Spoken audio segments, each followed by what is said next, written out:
ley antibloqueo es una decisión del gobierno de Nicolás Maduro. ¿Cuál es la percepción que tienen ustedes acerca de los alcances que pudiera tener esta ley en la coyuntura, o es una maniobra política de mayor control sobre la sociedad venezolana? Bueno, en primer lugar, Goyito, como te conocemos, Goyito Yepes, te agradecemos la oportunidad que nos brindan a través de su portal para también nosotros expresar nuestra opinión que se ha hecho muy complicada en los últimos tiempos, los últimos años, hacerla pública a través de los medios de comunicación del Estado, que debieran estar al servicio de todos los sectores del país, bueno, y también de los medios privados, porque parece que como nosotros tenemos una postura que enfrentamos la línea que denominamos la agresión imperialista, con la que algunos sectores de la derecha política y económica están de acuerdo, y pareciera que algunos medios de comunicación privados también, pero a la vez denunciamos lo que denominamos la línea reformista entreguista, que mayoritariamente se ha posicionado y posesionado de la dirección del gobierno. Entonces pareciera que ambos sectores no abren espacio para que la opinión de los comunistas se haga presente, se haga pública. Bueno, Contrapunto será un espacio para todas las expresiones políticas y sociales del país. Por eso bueno, agradecemos en primer lugar esa presencia de ustedes, esa invitación, bueno, y en particular te conocemos como uno de los cantores de nuestro pueblo, ¿no? Muchísimas gracias, Oscar. Enraizado en la expresión de las luchas populares, de la nacionalidad y de la defensa de la patria bolivariana, independientemente de la opinión política que puedas tener sobre los hechos y los acontecimientos. Te recordamos en esa perspectiva. Con relación a tu pregunta, lo primero que tenemos que decir es que el buró político del Comité Central del Partido Comunista se pronunciará el próximo lunes. El próximo lunes tenemos un grupo de camaradas que está trabajando en la denominada ley antibloqueo, exactamente, porque de verdad, nos parece que tiene un conjunto de contenidos peligrosos, riesgosos. En general uno no acostumbra en el Partido Comunista a adelantarse a las direcciones colectivas del partido. Eso lo entiendo. Entonces es muy difícil para mí ponerme a darte una opinión, aunque yo la tenga, sobre esta ley. Lo que sí te puedo señalar es que en general en el buró político se consideró que es una ley que tiene un conjunto de contenidos que crean las condiciones para que la política de entrega de los bienes públicos se pueda profundizar. Y se pueda profundizar incluso bajo un criterio, bajo una concepción que se llama de seguridad de Estado, donde si se descubren cosas que son incorrectas no se pueden denunciar, porque puede hacerte objeto como ciudadano, bueno, de una acusación de violación del secreto que debe estar al servicio de la defensa del país, y eso nos preocupa mucho. Pero además también presenta un conjunto de artículos que pudieran llevar a considerar que es un proyecto de ley que también se plantea crear las condiciones para la impunidad.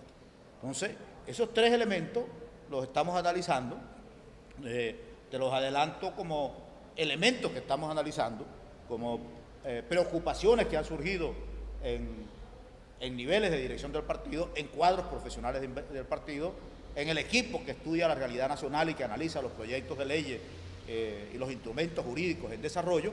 Bueno, y el buró político este lunes hará una discusión a fondo y fijará una posición al respecto que, como tú sabes, ustedes saben cómo funciona nuestro partido, yo no estoy en condiciones, aun cuando sea el secretario general, de jugarle adelantado a la dirección colectiva del partido, y debo esperar al lunes que se pronuncie para pudiéramos hacer un nuevo contacto, expresarle con suficiente propiedad la opinión de la dirección con relación a esta ley o a este proyecto de ley. Todavía no es ley, y aprovechamos para hacerle un llamado al presidente de la Asamblea Nacional Constituyente, al compatriota Diosdado Cabello, para que le meta el ojo a fondo a ese proyecto de ley, que así como recientemente le metió el ojo a una situación de verdad que le hace daño a todo el mundo, que es el uso de bienes, de recursos, de productos que adquiere el Estado, su uso por candidatos del PSUV para ir a las comunidades, que es un acto realmente grotesco, bochornoso por un lado, y por otro lado, de violación de la legalidad, ¿ve?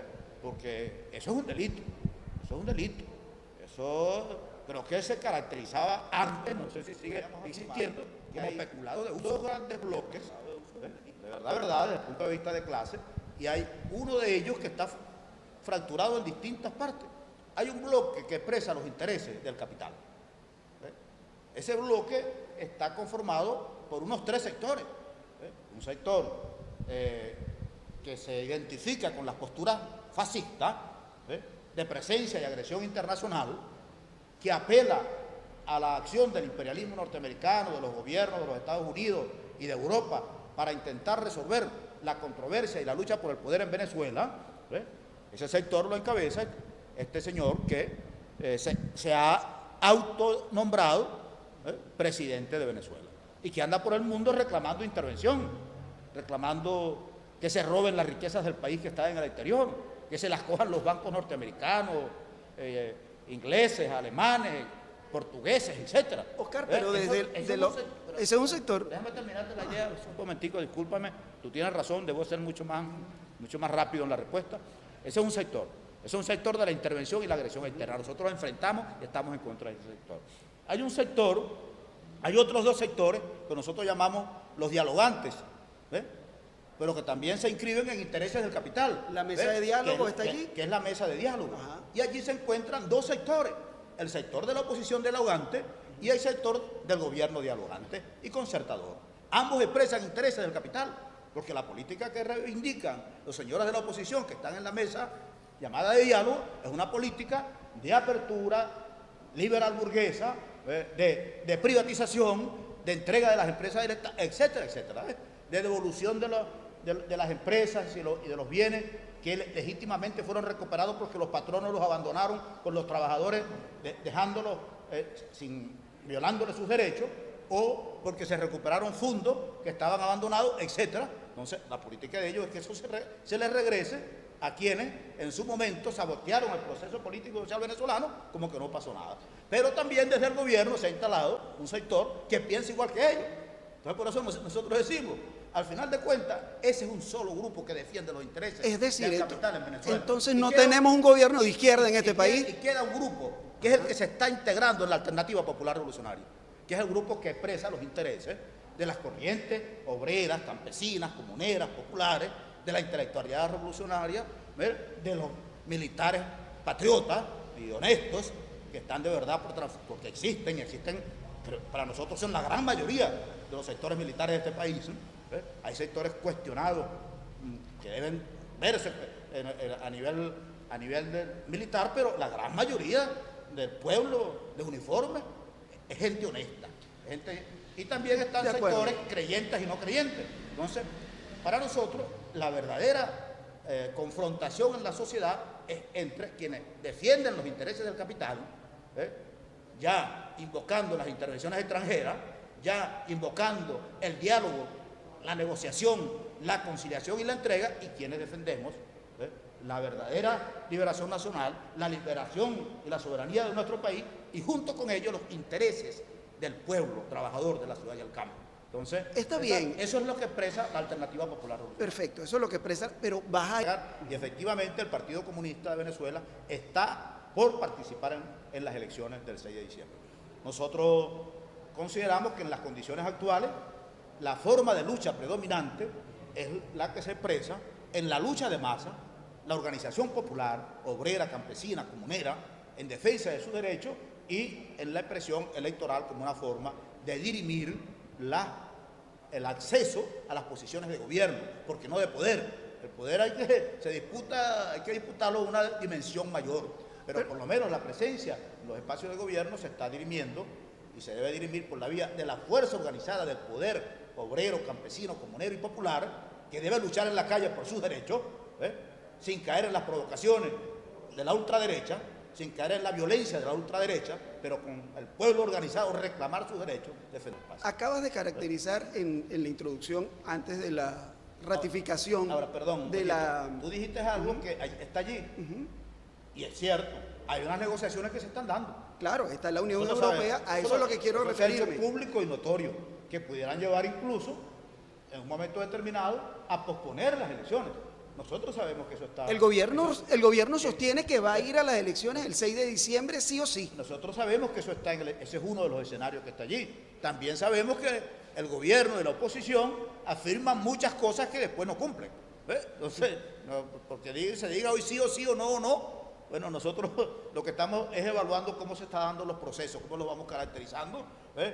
Cómo el gobierno que se plantea una línea de resistencia frente al imperialismo, esa línea de resistencia no la ejecuta profundizando los cambios populares y revolucionarios, sino esa línea la desarrolla por la vía de la conciliación y la negociación. Esa es parte de la diferencia nuestra. Nosotros decimos, bueno, sí, línea antiimperialista, pero la línea antiimperialista tiene que darse por la vía de construir una salida revolucionaria a la crisis, y no una salida capitalista, no una salida reformista, no una salida que signifique entrega de las conquistas alcanzadas en este proceso bolivariano y que deben profundizarse y conquistarse otras. En la caracterización anterior puso de un lado a todos los que negocian en la mesa de diálogo y además a todo lo que está representado en el G4 como la oposición, los colocó de un lado distinto a donde están parados ustedes.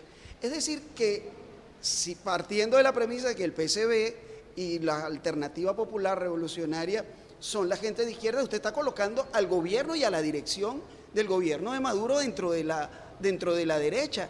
¿Y cómo puede percibir entonces que esa derecha tenga una actitud antiimperialista? ¿No termina siendo contradictorio, Oscar?